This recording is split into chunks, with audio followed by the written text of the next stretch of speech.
Okay, this is about the upcoming Dallas Christmas Parade. It's going to be December 2nd from like 9 to 11 downtown Dallas. We have two cars from the building here that are going to be in it. This is my Excalibur.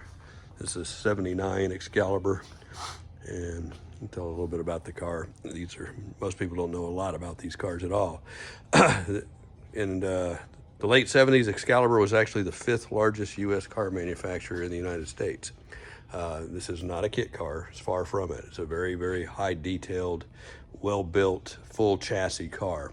And underneath these cars are pretty much that of a race car, to be anything different.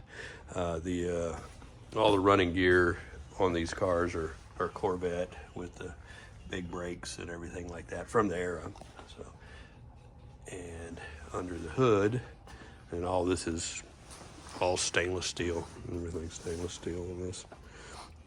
And these exhaust pipes are real. These are not fake. This is a manifold. And under the hood is a 454. It's a big block. And so they basically built these using a Corvette 454 motor, transmission, differential, and running gear, and use their own chassis to build them. There's a lot of neat features on these cars. I got air conditioned for what it's worth, and it works actually pretty good, other than when you're blowing all the air out.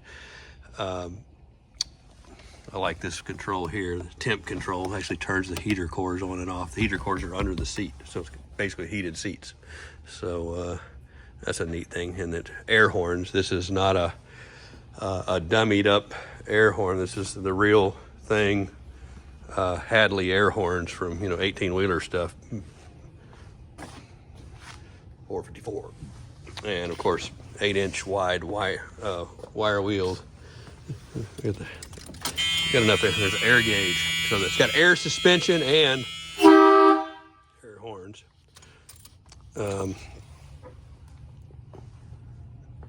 What else is neat? Yeah, the rear is air suspension too. Down here is a control. You can lift the back of the car up and down. So when you do parade things and things like that, you can compensate for the weight of the car.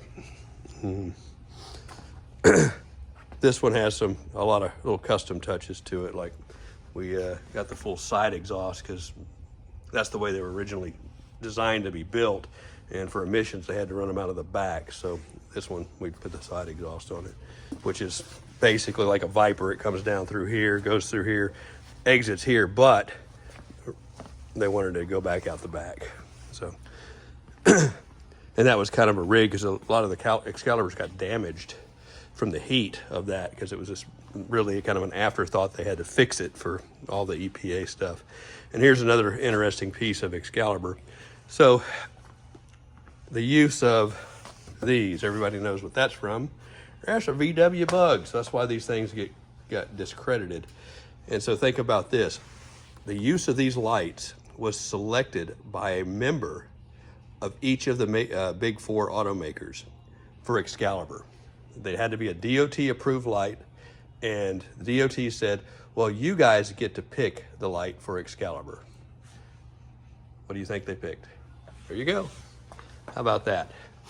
So a lot of people, there's some different ones you can put on there. I'll leave the front ones because the front ones aren't bad, and the back ones have some covers that are custom made to disguise the fact that they used VW taillights, thanks to the big four.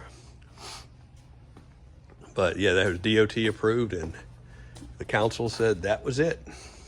Pretty shitty. But yeah, like I said, the front of the car is all. And these have a really super wide stance to them. I mean, they have a track as wide as damn near a Hummer. And they handle like they're on rails. This car will turn just like a C3 Corvette, but a little better actually, because it's a little wider. So it'll do everything a C3 Corvette does, and maybe a little bit more. So and of course it's a big block, and it's a non-emissions big block, 74 big block. This is actually 79, but Excalibur bought all the the last big blocks, I believe, from the when Corvette stopped building them and used them for these cars. So that's one of the cars in here. And let's go over here. And this is a really, really, really cool car here. This is an Auburn Speedster. This is a beautiful car, just really pretty. Of course, you know, this is a continuation car built by the motor company, Auburn. And they did these things in Florida for several years. And they're all LS-based cars. So basically, it's a late model car, motor and drivetrain in there. These Auburn Speedsters, so it's basically an LS3, I believe, and I think it's 460 in there. So yeah, pretty sure it's a 460. I've never had to really work on this thing, so I don't get into it too much because it's pretty reliable. But body-wise, these are really pretty. So is the interior on this. So, like I said, this is a genuinely nice car that's built continuation kind of thing here. I think the actual year this was built, maybe like a 2004. I'm guessing. I can't remember exactly, but it has some really neat aspects the Excalibur doesn't have, but the Excalibur also has some serious aspects this car didn't have either, like four-wheel independent suspension and all the big framing and everything like that. So the Excalibur is more performance-oriented. This is more of a looker. But it's a looker, all right. It's a good-looking car. So we are slated to drive in the parade. I don't remember who we get. I think we're getting, my rumor is I'm getting a beauty pageant queen, so maybe Miss Texas. So I've been in the parade a few times, so get some cool people to ride in there. And they sit on the back of the car. There's the old Excal plate. So we're setting it up for that. What else? That's about it. So just a little detail work and some gas in it, and I think it's ready to go. So if you're in Dallas, come see the Dallas Christmas Parade.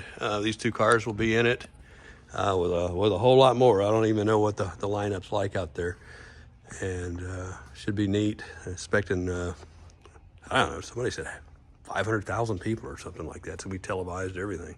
So big deal. Anyway, thanks for watching.